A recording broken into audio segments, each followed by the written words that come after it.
Hello everyone, welcome back to the another video. आज हम discuss करेंगे mechanical force and pressure on the surface of a charge conductor. चलिए शुरू करते हैं। देखिए, हमारे पास ये एक कंडक्टर है जिसके सरफेस पे हमने चार्ज दिया है। तो जैसे ही हम इसके सरफेस पे चार्ज देते हैं तो वो चार्ज पूरे कंडक्टर के सरफेस पे डिस्ट्रीब्यूट हो जाता है। ठीक है। अब क्या होता है, आप कोई भी एक छोटा सा चार्ज एलिमेंट लो, जो कि मैंने यहाँ पे लिया हुआ है डीएस।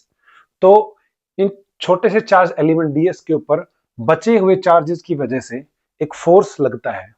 और वो फोर्स हमेशा कैसे लगता है कंडक्टर के केस में?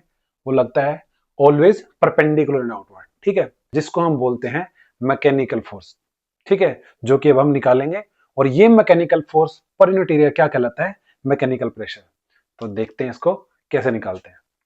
इसके लिए हम सबसे पहले दो चीजों के बारे में बात करते हैं। पहला है हमारा E1, दूसरा है E2। देखिए, जो छोटा सा हम सबसे पहले क्या करते हैं कि consider a charge element ds on the surface of this charge conductor. ठीक है, तो छोटा सा चार्ज एलिमेंट ds हमने कंसिडर किया। अब क्या है, उस ds की वजह से जो इलेक्ट्रिक फील्ड आएगा उसको तो हम मानते हैं E1। ठीक है, और पूरे बचे हुए कंडक्टर की चार्ज की वजह से कितना आएगा? E2। E2 will be the electric field intensity due to the charge on the remaining conductor. ठीक है, तो अब देखो, P पॉइंट के ऊपर इस चार्ज एलिमेंट की वजह से इलेक्ट्रिक फील्ड कितना होगा? आपको पता है पॉजिटिव चार्ज की वजह से इलेक्ट्रिक फील्ड हमेशा आउटवर्ड होता है। तो इस पे पॉजिटिव चार्ज ही हमने दिया है, तो इसकी वजह से इस पॉइंट पे आउटवर्ड, तो इवन यहां पे आउटवर्ड आ गया। और अंदर अगर देखेंगे तो ये कैसे आ जाएगा? ये भी इस डायरेक्शन में परपेंडिकुलर एंड आउटवर्ड हो गया है। लेकिन उससे पहले हम देखते हैं कि ये P एंड Q कैसे पॉइंट है। देखिए, P एंड Q जो दो पॉइंट हमने लिए, P is the point just outside the conductor and Q is the point just inside the conductor. ये सरफेस के बिल्कुल पास है, बिल्कुल पास बाहर की तरफ, बिल्कुल पास अंदर की तरफ। आप कहोगे सर आपने तो दूर दिखाया हुआ है। देखो, सिर्फ just to represent, just to understand हमने इसको थोड़ा दूर बनाया है, लेकिन ये बिल्कुल इसके पास है।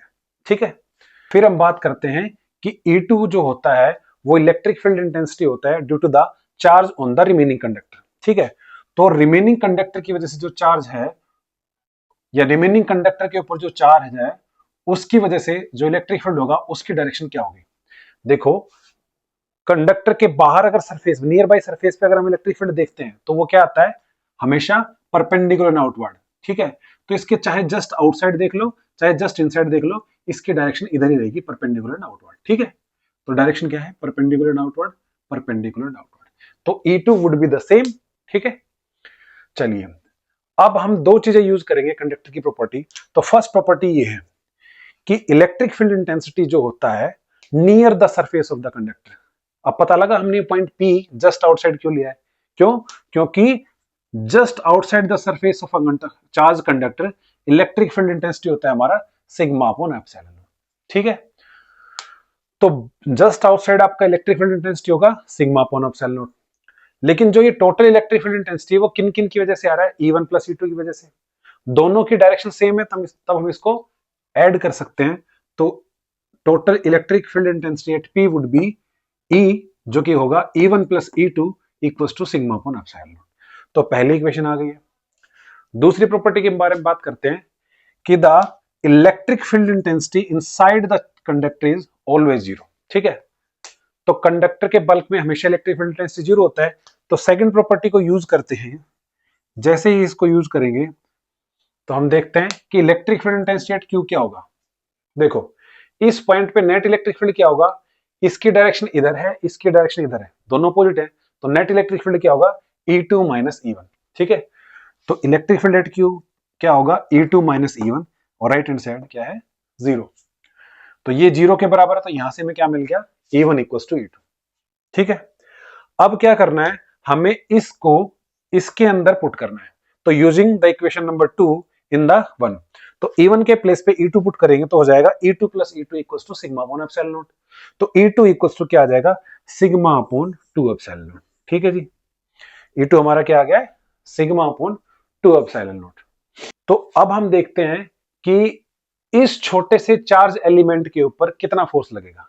देखिए, कोई भी चार्ज पार्टिकल अगर किसी इलेक्ट्रिक फील्ड में रखा हो तो उसके ऊपर कितना फोर्स लगता है, F इक्वल टू QE।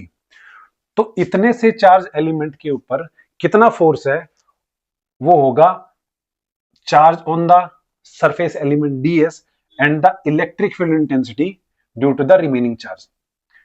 क्योंकि देखो इसके ऊपर कितना चार्ज है वो पुट करना है, और ये किसके इलेक्ट्रिक फील्ड में प्लेस है, बचे हुए चार्ज की वजह से जो इलेक्ट्रिक फील्ड है उसके इलेक्ट्रिक फील्ड में प्लेस है, ठीक है। तो इसलिए यहां पे क्या आएगा, चार्ज इंटू में E2, ठीक है, चार्ज इंटू में E2। अब इतने से सरफेस के ऊपर कितना चार्ज होगा, इसके लिए हमने डिफाइन किया हुआ है, देखो sigma. Sigma is the surface charge density. क्या है, सरफेस चार्ज डेंसिटी मतलब charge per unit area, charge per unit area. Q sigma को क्या लिख सकता हूं मैं, चार्ज पर यूनिट एरिया। अब charge per unit area sigma है, तो चार्ज किसके बराबर होगा, सिग्मा इंटू में एरिया। तो इसका एरिया ds है, तो सिग्मा इंटू में ds इसका चार्ज आ गया है, और किस इलेक्ट्रिक फील्ड में प्लेस है, E2 के अंदर। E2 की वैल्यू आपने क्या निकाली है, सिग्मा अपॉन 2 एप्सिलॉन नॉट। तो यहां पे आ गया sigma upon 2 epsilon not, multiply करने पे क्या आ जाएगा, sigma square upon 2 epsilon not into में ds। So this is the mechanical force on the charge element ds, ठीक है। तो इसके ऊपर इतना फोर्स लग रहा होगा। अब हम निकालते हैं कि इसके ऊपर कितना प्रेशर लग रहा होगा। तो कितना प्रेशर फील हो रहा होगा, प्रेशर क्या होता है यहां से डिफाइन करेंगे हम। मैकेनिकल प्रेशर कैसे डिफाइन करते हैं, it is the mechanical force per unit area experience by a charge conductor. तो चार्ज कंडक्टर के यूनिट एरिया पे कितना फोर्स लगता है आउटवर्ड, चार्ज कंडक्टर के सरफेस के यूनिट एरिया पे कितना आउटवर्ड फोर्स लगता है, उसको हम बोलते हैं मैकेनिकल प्रेशर, ठीक है। तो फोर्स पर यूनिट एरिया आ गया, तो एरिया इसका कितना था ds, तो इसको ds से डिवाइड कर देते हैं। तो इसको ds से डिवाइड कर देंगे तो ds से ds कट जाएगा, sigma square upon 2 epsilon naught आ जाएगा। तो एक फॉर्मूला हमारा मैकेनिकल प्रेशर का क्या आया, sigma square upon 2 epsilon nought, ठीक है। सेकंड हम सेकंड फॉर्म की बात करते हैं। देखो ये तो हमने बता दिया सरफेस चार्ज डेंसिटी की फॉर्म में।